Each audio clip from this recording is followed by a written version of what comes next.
बहुत बहुत आपका शुक्रिया कि एट अ शॉर्ट नोटिस आपने तशरीफ लाई और हमारी इज्जत अफजाई की। आज हम दो इम्पोर्टेंट इश्यूज पे बात करने जा रहे हैं। एक तो जो पीछे अपने इलेक्शन कमीशन ऑफ इंडिया यहाँ पे आया था उसके बारे में, और बिलखुसूस एक टेक्निकल ब्रीफिंग आपको हमारे शिबान अशाई साहब देंगे रिगार्डिंग द ईवीएम्स की उसमें होता क्या है, क्योंकि ये खुद आईबीएम के नेटवर्क इंजीनियर रह चुके हैं। He is not only a political man but he is a qualified IBM engineer guy. So ये बहुत अहम चीज़ है जिन पर आजकल तो शोर शराबा हो रहा है, तो मगर जो इसकी टेक्निकलिटीज है उसको उसको बखूबी आवाम तक और खुसूसन इलेक्शन कमीशन ऑफ इंडिया तक हम कश्मीर से पहुंचाने की आज कोशिश करेंगे। नंबर एक, सबसे बड़ी चीज जो मैं चीफ इलेक्शन कमिश्नर को यहां से बताना चाह रहा हूं कि आप जब अभी यहां पर आए तो आपने मखसूस गैदरिंग एक अपनी की। हालांकि हमेशा जब ऐसी मीटिंग्स होती हैं तो तमाम पॉलिटिकल पार्टीज को बुलाया जाता है जो रजिस्टर्ड भी होती हैं, और हम आपको कुछ ऐसी चीजें जो उस वक्त हम नहीं बता पाए, हम आज आपको बताना चाह रहे हैं कि दो चीजें हैं जिस पर आपको ध्यान देना चाहिए पूरे इलेक्शन कमीशन को। नंबर एक, आप लेवल प्लेइंग फील्ड नहीं देते हैं यहां पर। आप अगर अखबार भी यहां के, हम उनको यह बता देते, अगर आप यहां के अखबार खोलेंगे, यहां के अंग्रेजी अखबार या उर्दू अखबार, उनमें आप देखेंगे कि इट इज 90% और 95% वो कवर होता है only with the ruling party और the prime minister, home minister, उसके अलावा कुछ नहीं होता उसमें। That is a violation of the election rules. और चूंकि मॉडल कोड ऑफ कंडक्ट इस वक्त लागू है, इलेक्शन कमीशन ऑफ इंडिया पर ज्यादा जिम्मेवारी है कि हर किसी की न्यूज पेपर्स में छपनी चाहिए। और यहां पर जो कदगन लगाया गया है प्रेस पर कि वो क्या न्यूज छपाएं, क्या नहीं छपाएं, पहले पेज पर क्या दें, दूसरे पे क्या दें, तीसरे पे क्या दें, उस चीज को आपको बंद करना पड़ेगा। आपको, अगर आप वाकई में एक लेवल प्लेइंग फील्ड और डेमोक्रेटिकली आपको जो यहां पर इलेक्शन लड़ना है, you have to give the level playing field to everybody. I wish people like us were there, we would have told the chief election commissioner on his face that what is wrong here. Number दो, आप यहां पर जो security related matters हैं, आप देखेंगे कि जितने भी रूलिंग पार्टी के लोग हैं या उनके साथ मुंसलिक जितने भी लोग हैं या आम उनके साथ जो लोग चलते हैं, पहले तो बहुत से लोग मैंने सुना है वो 2-2, 3-3 लाख रुपया देते हैं और अपने लिए सीआरपी की सिक्योरिटी कवर हासिल करते हैं। This is a big shame on our democracy. Election commissioner has to take a very serious view on this. हर किसी को लेवल प्लेइंग फील्ड का मतलब है लेवल प्लेइंग फील्ड। आप किसी एक आदमी के पीछे 50 आदमी नहीं दौड़ा सकते और दूसरा एक आदमी को लेकर उसको चलने नहीं दे रहे हैं आप। लेवल प्लेइंग फील्ड आपको देना है, सब पॉलिटिकल पार्टीज को आपको लेवल प्लेइंग फील्ड देना है।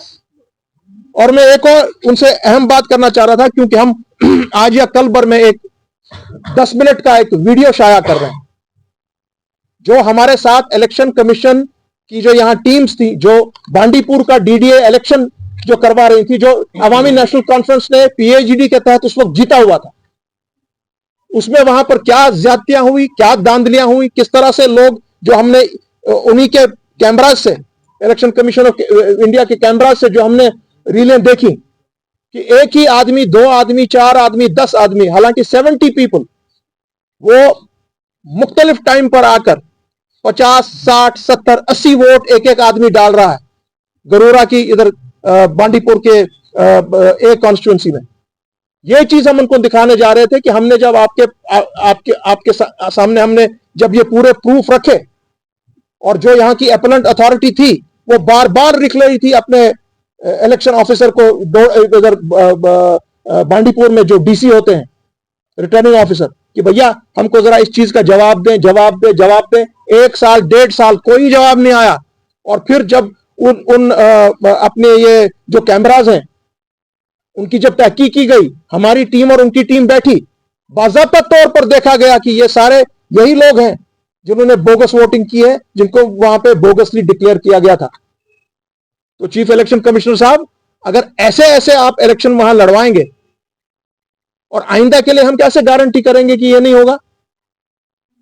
इसीलिए सिक्योरिटी का जो अब एहतमाम करते हैं, हर किसी कैंडिडेट या जिसको सिक्योरिटी की जरूरत होगी उसको लेवल प्लेइंग फील्ड में सिक्योरिटी होनी चाहिए। नहीं तो वो क्या करते हैं, ये लोग अपने साथ ये बंदूकची रखकर ये डराते हैं, लोगों को इंटिमिडेट करते हैं, आप बात नहीं कर सकते हैं, खौफ दहशत का माहौल पैदा करते हैं। बदकिस्मती से हमारे जितने भी सियासी जमातें जो वहां पर इनके सामने परसों यहां पर प्रोग्राम में थी, उन्होंने किसी ने यह बात नहीं की। और हम उम्मीद रखते हैं कि इन चीजों का आप बाज़ाब्ता तौर पर नोटिस लेंगे और लेवल प्लेइंग फील्ड आप देंगे। और सबसे अहम बात, आपने ऐलान ही नहीं किया कि आप यहां पर असेंबली इलेक्शन कब करने जा रहे थे। हालांकि अगर आप लोगों को याद होगा, मैंने पिछले ही हफ्ते आपको कहा था कि 2025 तक यहां असेंबली इलेक्शन नहीं होंगे, और वो प्रूव हुआ कि ये नहीं कराने जा रहे हैं। हम फिर दोबारा डिमांड करेंगे, क्योंकि election commissioner of India responsible है डेमोक्रेटिक सेटअप के लिए पूरे मुल्क में। हमारे यहां पर डेमोक्रेटिक सेटअप पिछले 8 साल से नहीं है। यहां पर जो भी सरकार आज है, जो भी सरकार आज यहां चला रहे हैं, जो भी ब्यूरोक्रेसी आज यहां सरकार चला रही है, दैट इज इलीगल। और आपने फिर दोबारा उनको मौका दिया, जब हम सबको यहां उम्मीद थी कि आप पार्लियामेंट के साथ असेंबली इलेक्शन का ऐलान करेंगे।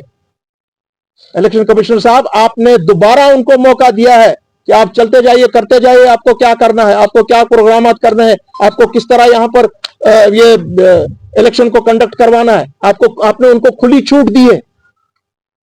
हमारी डिमांड है आज, जो हम एएनसी में भी देते हैं, जो पीएचडी में भी देते हैं, कि भाई अमित शाह साहब, हमारी स्टेटहुड का क्या हुआ? प्राइम मिनिस्टर तो बोल रहे हैं यहां पर सब फर्स्ट क्लास है। वो तो हजारों की तादाद में यहां पे जो लोग उनने लाए या मंगवाए गए थे, उनके सामने उन्होंने कहा कि यहां पर सब ठीक है। Then where is the statehood and where are our elections? Why statehood is not given before the elections? So हमारी डिमांड यही होगी कि स्टेटहुड बहाल किया जाए, लेवल प्लेइंग फील्ड इलेक्शंस में दी जाए। और हमारे जो इलेक्शन कमिश्नर साहब हैं, जो उनने एक नंबर दिया हुआ है कि इस वक्त हमारे कैंडिडेट्स बहुत कम हैं, इनको हम सिक्योरिटी प्रोवाइड कर सकते हैं, मगर जब इलेक्शन असेंबली का होगा उस वक्त हम 1500 या 2000 लोगों को नहीं दे पा रहे हैं, नहीं दे सकते हैं। इसलिए जम्मू कश्मीर का इलेक्शन हमको थोड़ा पीछे लेना पड़ेगा। ठीक है, लेना पड़ेगा, लीजिए। हमको जून में आपको ये इलेक्शन की पार्लियामेंट की ये मामला खत्म हो जाता है, जुलाई में इलेक्शन कराइए, अगस्त में इलेक्शन कराइए, please come on do it, because you are learning. आपके कानून के तहत और आपकी देखरेख के तहत Jammu Kashmir is run illegally by the Lieutenant Governor. He does not have the mandate of the people.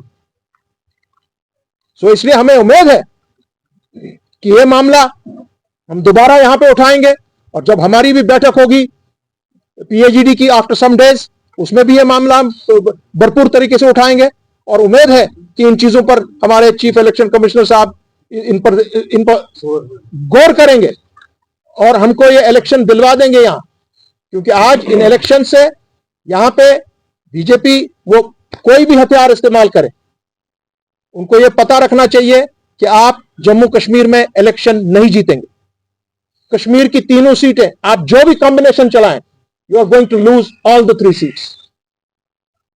दूसरा, मैंने आपसे कहा कि जहां तक ईवीएम का मामला है, ईवीएम में 2008 में one of the first petitions Awami national conference ने की थी, जब हमारे हजारों की तादाद में वोट गायब थे, और हमने उस वक्त कंसल्ट किया था यूनाइटेड स्टेट्स में लोगों से जो उस पर काम करते हैं। उन्होंने जो हमको डिटेल दी, उस डिटेल के तहत हमने, हमारे जनरल सेक्रेटरी साहब एडवोकेट शफी साहब, हम खुद गए इलेक्शन कमीशन में अपनी पिटीशन लेकर और उनको बताया कि इस तरीके से इसमें चोरी हो सकती है। This is in 2008।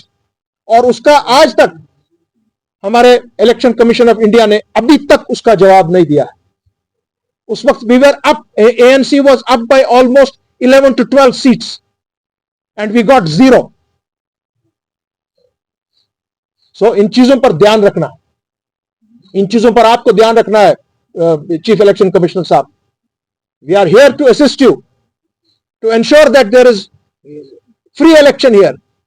मगर आपको एक तो इलेक्शन करवाइए, आप हमको लेवल प्लेइंग फील्ड दीजिए सबके साथ, और तीसरा ईवीएम के बारे में जो बात हम अब करेंगे, यहां अच्छा रहेगा कि हम बैलेट पेपर से, जैसे कल भी डॉक्टर फारूक साहब ने इंडिया अलायंस की मीटिंग में कहा कि ईवीएम से we are not satisfied at all.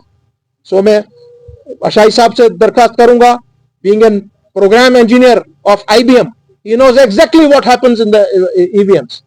He is not only a politician, he is a thorough technocrat. So over to you, Ashai Saab.